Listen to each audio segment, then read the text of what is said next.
E Gálatas, Paulo diz que ele pregava o evangelho, mas ele carregava consigo as marcas da graça de Deus.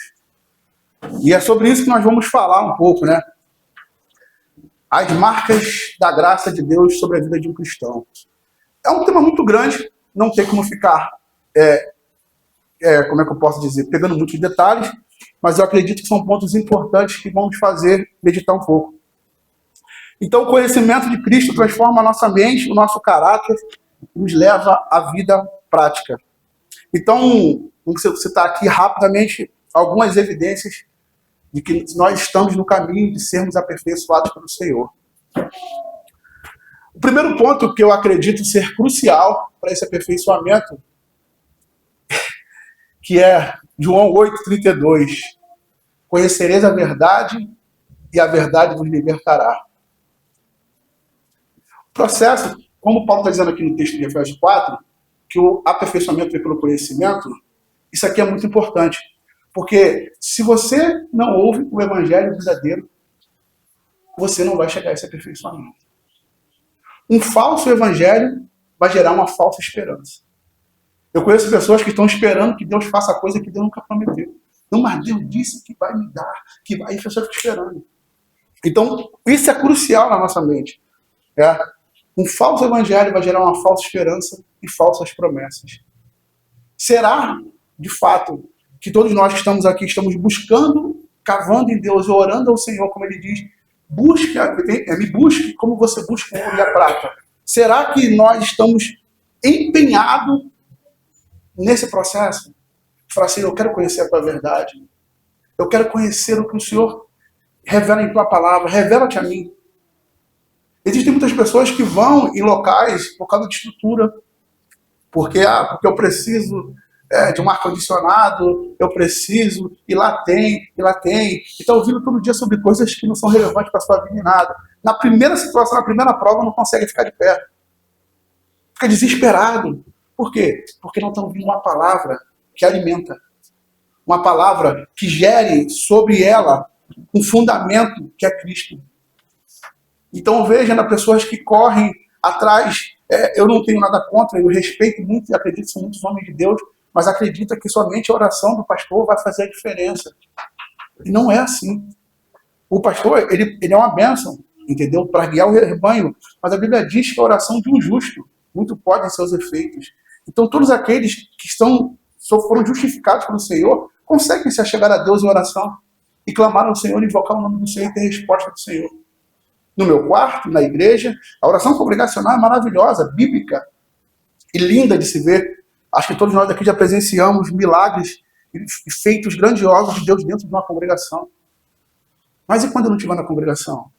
Estiver passando por um momento de dificuldade, como é que eu vou agir?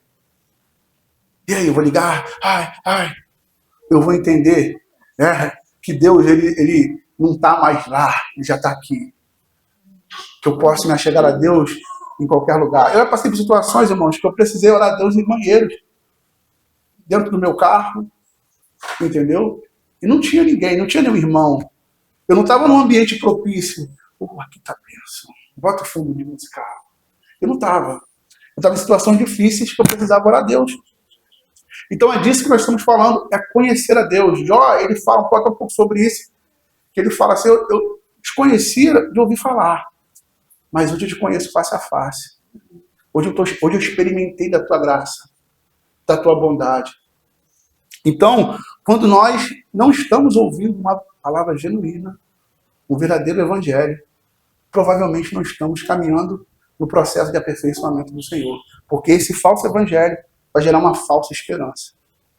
E essa falsa esperança vai fazer com que no dia mal você não consiga suportar. E você começa a achar, porque eu estou sozinho, porque Deus me abandonou, porque o Senhor, porque o Senhor. E Deus está aqui, do teu lado. Ou melhor, muitas vezes dentro de você, e você está achando que Deus ainda está longe. O segundo ponto importante, eu estou tentando ser rápido, tá, irmão? Porque tem ceia, né, lá? Para a gente não estender muito. E eu não estou conseguindo entrar em detalhes. Mas o segundo ponto importante é a transformação da nossa mente, que muda a nossa conduta. Isso dói, irmão. Dói porque Deus ele tira de nós tudo aquilo que nós vamos nos apoiando. Se você tiver alguma muleta, Deus vai tirar. Deus vai falar assim, vamos embora, vamos caminhar. E por mais que você comece a caminhar de forma trêmula, Deus vai te conduzir até que seus passos sejam perfeitos. Vamos abrir aqui em 1 Pedro, capítulo 2.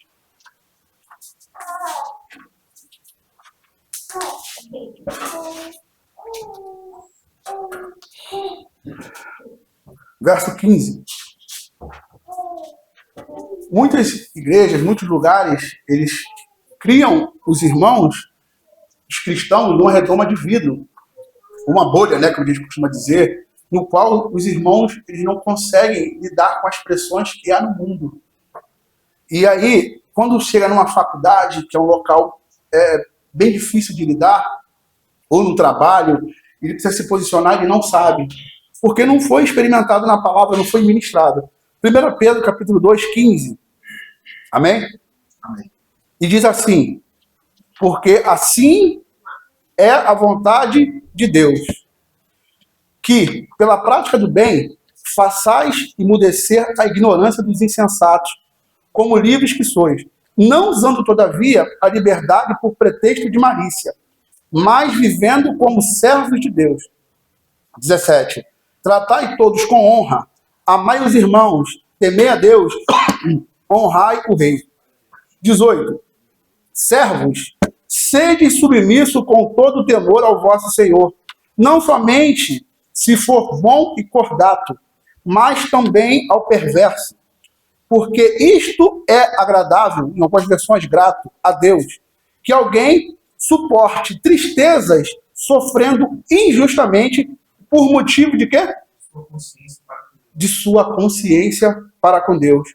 Pois que glória há, se pecando e sendo esbofeteado, por isso suportais com paciência. Se, entretanto, quando praticais o bem, sois igualmente afligidos e suportai com paciência, isto é agradável a Deus. Porquanto, para isso mesmo foste chamado, pois que também Cristo sofreu em vosso lugar, deixando-vos exemplos para seguirdes os seus passos. Isso é duro de se ouvir, porque na nossa visão é misericórdia para a gente e juízo para o próximo. Por que eu falo isso? Quantos de nós, acho que todos nós já falamos isso. O Senhor vai pesar a mão, hein? O Senhor vai atrás, hein? O Senhor vai... É isso. Pedro está dizendo sobre isso. A tua consciência para com Deus te leva a ter uma transformação da sua conduta no seu caráter. A ponto de você entender, e depois Pedro ainda fala, é entregar todas as coisas que ele que julga retamente. Então Pedro está falando que é agradável a Deus, né? Porque você vai exalar essa verdade, essa mansidão, essa misericórdia, entendeu? Muitas vezes a gente está andando na rua de carro, alguém fecha e já olha de cara feia. Paulo está falando essa transformação, porque são coisas simples. O local mais difícil, irmão, de você, e quando eu falo difícil, não é de desprezo, não, tá? É de você viver assim, em termos de conseguir praticar a palavra, é no âmbito congregacional. Porque você vai precisar perdoar o teu irmão, e como Jesus diz, perdoar como eu te perdoo. Não é o perdão de, meu irmão, está perdoado. Não, é você estar olhando no olho, é você estar abraçando, é você chorar e falar, irmão, me perdoa, que eu não consegui te perdoar ainda. Vamos orar juntos. Isso é a prática da palavra. É o que Paulo fala, esse é o aperfeiçoamento dos santos. Esse testemunho que o Pedro está falando aqui é o testemunho. Sabe quando as pessoas olham para você e falam assim, é crente. Porque eles não conseguem. Somente pela graça de Deus na nossa vida nos leva a viver isso. E é o que Paulo está falando. Olha, Paulo fala em Gálatas 6:1. Se você for surpreendido com alguma ofensa, cuide para que você não caia em tentação também, porque o irmão já deu mole. O irmão já falhou. Então cuide para que você tenha. Eu vivi em ambientes, irmão, terríveis. Hoje o Senhor abre minha mente e me faz enxergar verdadeiramente a tragédia que eu estava vivendo. Onde no meio da igreja era muita fofoca, era contenda, era dissensão, e vindo por parte dos líderes. E eu achava, não, isso é normal, vamos orar a Deus. Isso é reprovável. A Bíblia diz que o Senhor não abomina aquele que cria contenda entre os irmãos. Você está entendendo? E aqui nós temos dois princípios cruciais. O primeiro deles é, o irmão, quando ele chega na igreja, ele tem as suas limitações. E quando ele ouve a palavra da verdade, ele começa a ser transformado com a sua mente, a ponto de mudar a sua conduta. Porque às vezes o irmão é recém-convertido na igreja e vai falar o que não deve. E vai se comportar como não deve. Então, se você não tiver a maturidade que foi experimentada em Deus para conseguir lidar com aquela situação, o que você faz? Bum, responde. E aí, acaba causando aquele alvoroço todo dentro da igreja. Então, essas são situações que nós não podemos fugir. Nós vamos precisar, se você tem o caráter, né, se ainda na sua vida exala esse furor, é hora de se postar diante do Senhor e falar, Senhor, me ajuda. Eu não quero viver assim. Eu não quero ser uma pessoa explosiva. Porque tu não me chamou para isso. É bem claro, não tem como vocês falarem, né, e nem eu falar, que não é da vontade de Deus. Porque no início do verso 15, Pedro fala assim, porque assim é a vontade de Deus. Então não há meios de corrermos para um lado ou corrermos para o outro. Assim é a vontade de Deus. Que nós venhamos emudecer todas as más obras com bom testemunho. E isso não é fácil. Isso não é fácil porque muitas vezes a nossa carne, então, processa isso. O processo de aperfeiçoamento é você começar a entender que você tem que sujeitar a tua carne à palavra de Deus. E tudo que vive ao teu redor se sujeita a quem o Senhor é. Como nós cantamos, onde o pecado abundou, a graça superabundou. É a graça de Deus sobre a tua vida, manifestando sobre a tua vida, que vai te levar a ter uma vida que é agradável a Deus. Segundo ponto ali, continuando a transformação da nossa mente, quando nós temos ali essa experiência em Deus, de termos uma mente transformada, a nossa capacidade de lidar com as pessoas que estão ao nosso redor muda. Muda, porque você começa a entender. Nós já ministramos aqui sobre batalha espiritual e entendemos que a guerra vem na nossa mente. A guerra vem na nossa mente. Como eu falei, Gálatas 6:1, o apóstolo Paulo, precisa abrir, eu vou ler aqui, ele diz, irmãos, se alguém for surpreendido em alguma falta, vós que sois espirituais, corrigi-lo com o espírito de quê? De mansidão. Irmão, eu fico vendo assim, eu falo, Senhor, como eu lutei com o Senhor. Quando a gente via, o irmão fez algumas coisas, né? Não sei o que lá, tira a mão daí, sei que lá, vai. Não, isso é escândalo. Sabe por quê, irmão? Porque a palavra não está se cumprindo na vida, não está se manifestando. Não é experimentado em Deus a ponto de estar ali. Eu não posso ser uma pessoa explosiva sendo uma liderança. Porque eu vou lidar com todo tipo de gente, com os maduros e com os imaturos. E a liderança não é púlpito. Você é o líder na sua casa, você é o líder no seu trabalho. Eu sempre falo isso. Nós vamos influenciar em todo lugar que vamos. Seja de forma positiva ou negativa. Eu lembro que eu trabalhava na Samsung, eu tinha convenções e tal. E para mim eu estava vivendo a minha vida. E muitas pessoas falam assim, pô, cara, já que estão, né? Pô, a gente fica mesmo falando de você aqui e tal. Você influencia. Eu podia estar influenciando para o bem ou para o mal. Então, como nós vamos crescer no Senhor se não conseguimos sujeitar a nossa carne à palavra de Deus? Não é talvez não, irmão. Se Deus diz que a carne vai sujeitar, a carne vai sujeitar. Se Deus diz vai perdoar, vai perdoar. Se Deus diz não faça isso, não faça. Então esse é um processo que nós não podemos fugir. Porque se de fato nós não obedecemos a Deus, como é que nós vamos ministrar para que as pessoas obedeçam? Como é que eu vou estar aqui ministrando? Irmão, você tem que obedecer a Deus. Se Deus falar para mim, irmão, você não faz isso, eu vou lá e faço.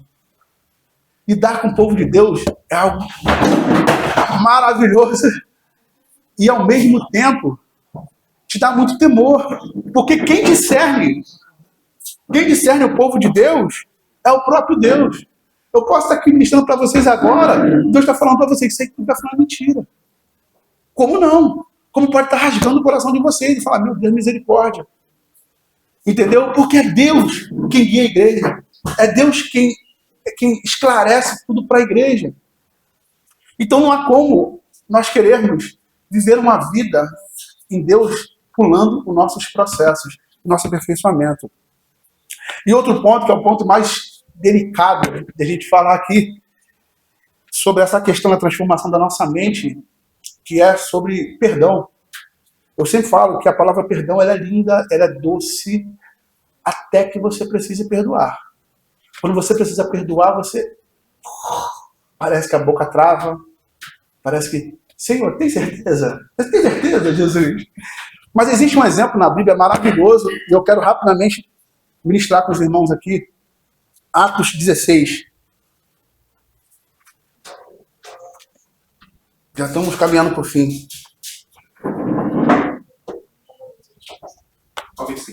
16, 22. Isso é um exemplo crucial, quando nós estamos falando de mudança de caráter, de pensamento, exemplo crucial que o Senhor traz para a nossa vida. Amém? E diz assim, Atos 16, 22 ao 29. Levantou-se a multidão unida contra eles, e os pretetores, rasgando-lhes as vestes, mandaram açoitá-los com vara. E depois de lhes derem muitos açoites, os lançaram no cárcere, ordenando ao carcereiro que os guardasse com toda a segurança. Este, recebendo tal ordem, levou-os para o cárcere interior e lhes prendeu os pés no tronco. Por volta de meia-noite, Paulo e Silas oravam e cantavam louvores a Deus. E os demais companheiros de prisão... Então, tá certo. Só voltar aqui, desculpa, no 25. Por volta de meia-noite, Paulo e Silas oravam e cantavam louvores a Deus, e os demais companheiros de prisão escutavam. De repente, sobreveio um tamanho terremoto que sacudiu os alicerces da prisão. Abriu-se todas as portas e soltaram-se as cadeias de todos. O carcereiro despertou do sono e, vendo abertas as portas do cárcere, puxando da espada, ia suicidar-se, supondo que os presos tivessem fugido. Mas Paulo bradou em alta voz: não te faças nenhum mal, que todos estamos aqui. Então o carcereiro, tendo pedido uma luz, entrou precipitadamente trêmulo e prostrou-se diante de Paulo e Silas. Assim, pô, irmão, mas aí não tem nada a ver sobre perdão. É óbvio que tem. A Bíblia está contando aqui, vou resumir, que Paulo e Silas tomaram uma surra na cidade de um carcereiro, no meio de uma praça pública.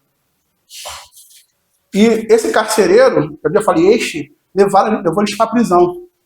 Quando levou eles para a prisão, a Bíblia mostra aqui que quando eles viram, né, quando o carcereiro viu que Paulo e Silas tinham fugiram, uma coisa assim, ele sabia que ia ser castigado e ele ia se matar. Paulo, em um ato misericordioso de graça, não faça isso. Se é outro, Deus está pesando. Olha o ato misericordioso de perdão de um homem que conhece a verdade de Deus. Não faça isso. O cara tinha acabado de tomar uma surra na cidade, devia estar com as costas com marcas de sangue. E quando ele vê aquela pessoa que humilhou diante de todos, cometendo suicídio, ele fala: não faça. Olha que ato maravilhoso, olha que consciência aperfeiçoada segundo a graça de Deus. Perdão, irmão, é algo maravilhoso. E é algo que você e nem eu, nenhum ser humano consegue liberar por si só. Porque Jesus fala que a forma do perdão é a forma como ele nos perdoa. Então saiu da esfera humana. Saiu totalmente da nossa capacidade de perdoar. Porque não é um perdão como nós queremos dar, você lá e eu aqui. É sempre. Jesus se aparta de nós quando erramos. Jesus fala: você errou, Márcio, então agora você vai para lá, vou para cá, depois eu fico melhor e a gente se aproxima. Então essa atitude é uma atitude maravilhosa que, em meio à situação mais vexatória que você venha viver, você venha estar com a mão acolhida para perdoar. E isso é duro, irmão. E é por isso que nós precisamos estar a cada dia diante do Senhor. Entende como esse processo de aperfeiçoamento não é fácil? Entende como muitas situações começam, você vai viver dentro de uma congregação, em pessoas sendo injustiçadas com você, te acusando de algo, falando coisas que você não fez, mas ao mesmo tempo você vai ter que estar com a mão estendida para perdoar. Não tem como fugir desse processo. Isso são características de cristãos. Isso são características de homens que servem, homens e mulheres que servem a Deus. Não existe. Também tem um outro ponto aqui para a gente ser rápido. Não vou ficar falando, mexendo aqui. Que é muito importante para a gente também. a gente ir finalizando, que é a humildade. Não adianta a gente achar que nós... eu vejo muito isso, sabe? Porque eu trabalho, né, fora, e tem muitos irmãos que são cristãos e não falam com os irmãos que são ímpios. E às vezes eu falo, todo dia, é claro, eu não vou falar de bate-papo mole, mas eu falo, pô, tudo bom, irmão? Bom dia e tal. E eles entendem isso. Tem irmão que fala, não mistura não. Isso é treva total. Eu falo, irmão, mas a gente que vai ter que levar a mensagem para eles. Como é que eu vou ministrar essa vida de um irmão se eu não falo com ele? Você está entendendo? Humildade. A Bíblia fala muito sobre legalismo, sobre fariseus, sobre saduceus, sobre obras ruins. O problema é que nós, quando olhamos para essas obras, nós temos a tendência de enxergar a vida dos outros. Mas Jesus deixa claro para que nós venhamos meditar e falar assim, será que eu estou sendo legalista? Será que eu estou sendo um fariseu? Eu não posso, Senhor, tem misericórdia. O detalhe, irmão, é que por mais calamitosa que seja a situação, para o cristão, vai sempre ter a misericórdia e a graça de Deus que te livre de lá. E para o ímpio, não. O ímpio morre dizendo que é humilde, mas é orgulhoso, soberbo, cheio de vaidade. O cristão, o Espírito Santo faz com que ele enxergue. É como o salmista fala, quem pode discernir os próprios erros? Mostre-me, Senhor, aqueles que estão em oculto. E como Deus vai mostrar? É quando vocês vêm a mim e falam, irmão, você está errando nisso. Irmão, você está falhando nisso. Irmão, você precisa melhorar nisso. Mas hoje vivemos um tempo dos líderes serem intocáveis. Você não pode falar com o líder hoje em dia porque é rebeldia. Acredito que a maioria já viveu isso aqui. Você vai fazer uma exortação porque é bíblico. Jesus fala, exortai uns aos outros em amor. Isso é bíblico. Então chegar para você, é óbvio que a gente tem que saber como se dirigir. Tem muita gente que gosta de ser profeta, daqui o pé, está errado. Agora, exortar os outros em amor. Mas vivemos o tempo que a maioria das lideranças são intactas, são intocadas. Entendeu? E você vê como isso é tão prejudicial, cara, que tem lideranças, isso é sério, irmão, que estão matando gente dentro da igreja. Até o ponto de Deus chegar e tirar. A gente tem exemplos disso. De Deus chegar e tirar. E ficar assim, você não quer ouvir? Você não está entendendo? Então você fica sozinho.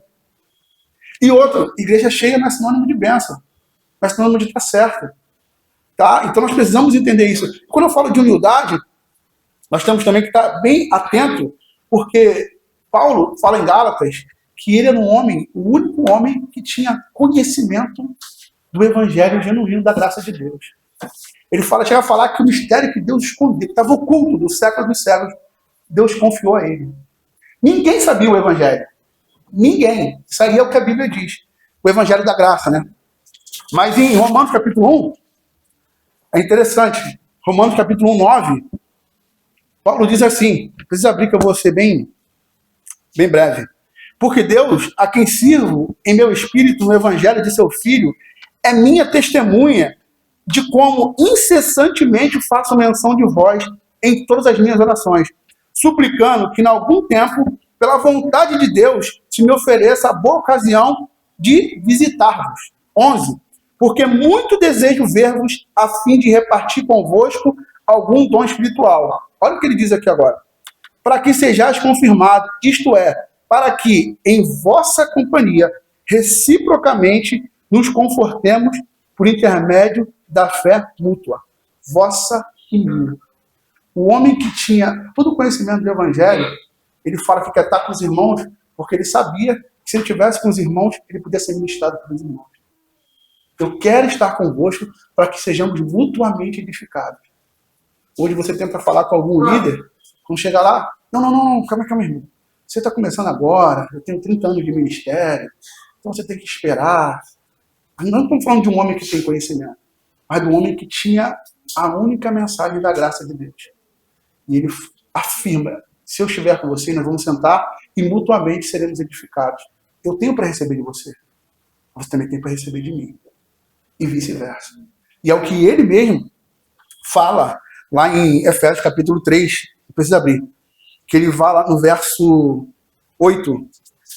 A mim, o menor de todos os santos, me foi dada a mim, o menor de todos os santos, me foi dada esta graça de pregar aos gentios o evangelho das insondáveis riquezas de Cristo e manifestar qual seja a dispensação do mistério, desde os séculos, oculto em Deus, que criou todas as coisas, para que, pela igreja, a multiforme sabedoria de Deus se torne conhecida, agora, dos principados e potestades dos lugares celestiais, segundo o eterno propósito que estabeleceu em Cristo Jesus nosso Senhor. Paulo está falando sobre isso. Humildade. Humildade. Então, são 3 pontos aqui que nós falamos que vai marcar na nossa vida, pelo menos isso mais da vida. Precisamos ser humildes. Precisamos entender que, como Paulo está dizendo em Efésios, para que pela igreja, a igreja não consiste de um pastor, de um líder, de um presbítero, de um papa, pela igreja, a multiforme sabedoria de Deus seja conhecida. E isso é difícil, irmão. Já participamos, acho que já se participou comigo, de reuniões intensas. Vamos fazer reunião aqui, os irmãos vão expor seu ponto de vista. Chegava lá, acabou, irmão, vamos orar. Ninguém falava nada. Que reunião era essa? Por quê? Tem homens que se acham detentores da verdade. E a gente vê isso que aconteceu na Bíblia também. É interessante, cara. Quando a gente vê lá atrás, os discípulos andaram com Jesus. Viram Jesus. Experimentaram ali da graça de Deus.